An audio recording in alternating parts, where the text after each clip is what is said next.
Absolutely. And bottom line here, the Russian stuff will all go away and never come back. That's cooked in now. The Russian technological base is weak. Their workforce was hollowed out before they started throwing hundreds of thousands of people at this conflict. They're incapable of maintaining their own system, especially when it comes to energy and petrochemicals and mining. Welcome to Global SQ, Israel-Hamas War Live Updates.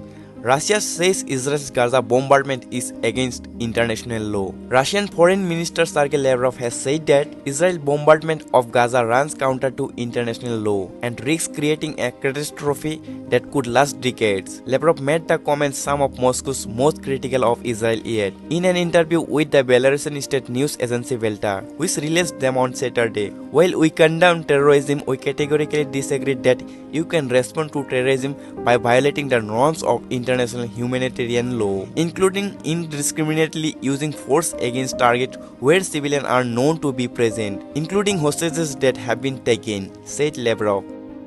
A lot of the growth we have seen around the world since 1992 has been about the inclusion of places that didn't participate in the first wave of globalization into the system. That's Brazil, that's China, that's Russia. If you go back to 1992, there was only one product where Russia was a top 3 producer, and that was oil.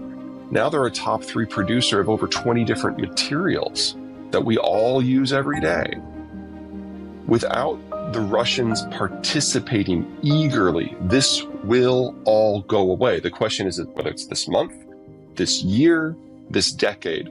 So we all need to prepare for that one way or another.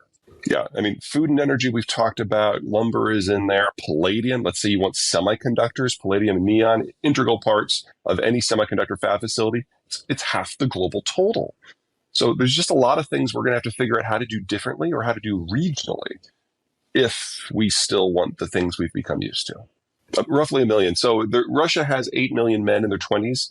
About 1 million are now committed to the war, and about another 1 million have left. If Putin is not in power, someone very much like him will be. There was a coup in the Soviet period back in 1982.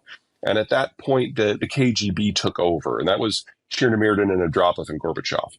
Putin is the heir to that legacy, which is another way of saying that the only people who are in the political elite in Russia are former KGB officers who trained during the Soviet period.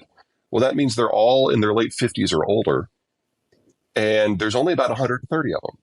And they all see the world the same way, and Putin has been able to purge that group over the last 22 years in order to make sure that there are no challengers to the throne. So as long as it's someone from that elite who's in charge, Putin's fine. And even if he wasn't, he died for health reasons, one of his replacements would feel the same way. The only way we should expect a political shift is in Russia is if the military defeat is so catastrophic that you get a revolution. That is traditionally how you see political change in the former Soviet world. And we're just not there yet. Yeah, the people who make decisions based on economic rationale in Russia have already left. There's 2 weak spots here. The first one is on the input side, specifically raw materials. So the Russians have one mine that produces 40% of global palladium. There's palladium in every semiconductor. And there is a 2-country supply chain system to produce neon, which is used to focus the apertures of the etching lasers. And for that, the first stage is in Russia, and the second stage was in Ukraine in Mariupol, and that's now gone. So that's conservatively half of global neon is gone. So we know we're going to face a semiconductor crunch where we just can't produce the volume we've become used to until we replace those sources from somewhere else.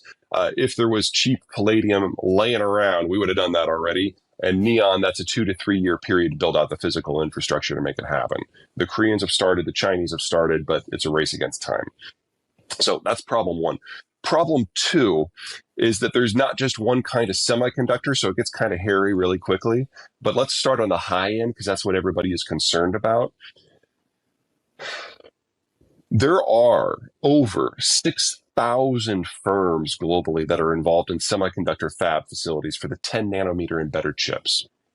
5,000 of them are involved with a company called ASML, which is a Dutch firm that does the lithography. Most of those 5,000 firms have no global competition.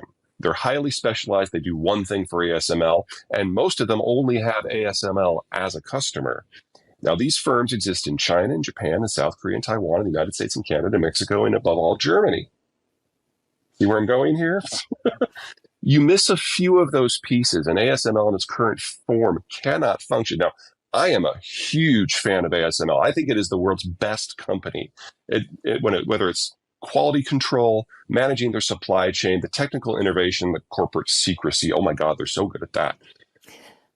But they are the only company on the planet that makes the lithography machines, which are the most sophisticated machines humans build, for every single one of the fabs that produces the 10 nanometer and better chips.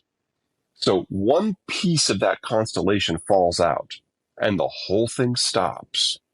So we don't need a war over Taiwan for this to break down. We need to rebuild the ecosystem in a more sustainable way. And since there are so many pieces to that, this is a multi-year process. So we should count on losing the leading edge chips on a global basis.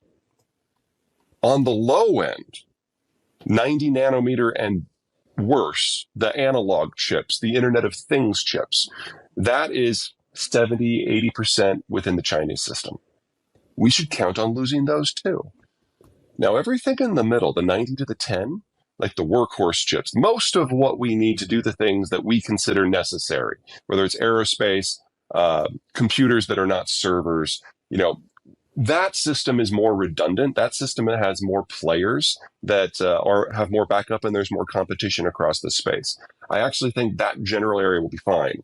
But if you want to do Internet of Things, if you want to do electric vehicles, if you want to do automated driving or AI, that we need to write off for a few years. And that is going to be very difficult to build back at scale. Right. But in the worst case scenario, and I don't get to say good news very often, so please take this to heart. Most of the functionality that we have now in our vehicles, in our automation systems, in our aerospace, and our computing, most of that is not as good as the 10 nanometer chips. So some of the newer phones are 10 nanometer or better, but most of them are 10 nanometer or worse. So we might have to take a bit of a breather, but most of what we have now will continue to work. It's just that the pace of improvement is going to slow considerably. It's not just that 90% of the good chips are made in Taiwan. It's that the constellation of forces that allow them to be made in the first place, that is what's in danger. So, and that is true no matter what happens? Yes, because it doesn't matter where the break is. ASML is too distributed in the production system, and they have no backups internally, and there is no backup in the market. 10 nanometer chips and better are the ultimate distillation and physical manifestation of a perfect globalized environment that has held for decades, because it has taken decades for each and every one of these companies to get as good as they are at what they do. I don't think the environment that gave us globalization for these last 50 years, 70 years is redoable. We don't have the population structure on a global basis to make it work anyway. Everybody's kind of aged out. And you can't have global trade without global consumption. And now the demographics of Italy and Germany and Russia and China and Korea, they're all terminal. So the basis has never been there. We were always going to get here. We just now have political military issues that are kind of bringing our use by date forward. This was always going to be the decade that this all broke. The Russians and to a lesser degree the Chinese are taking steps to make that happen faster.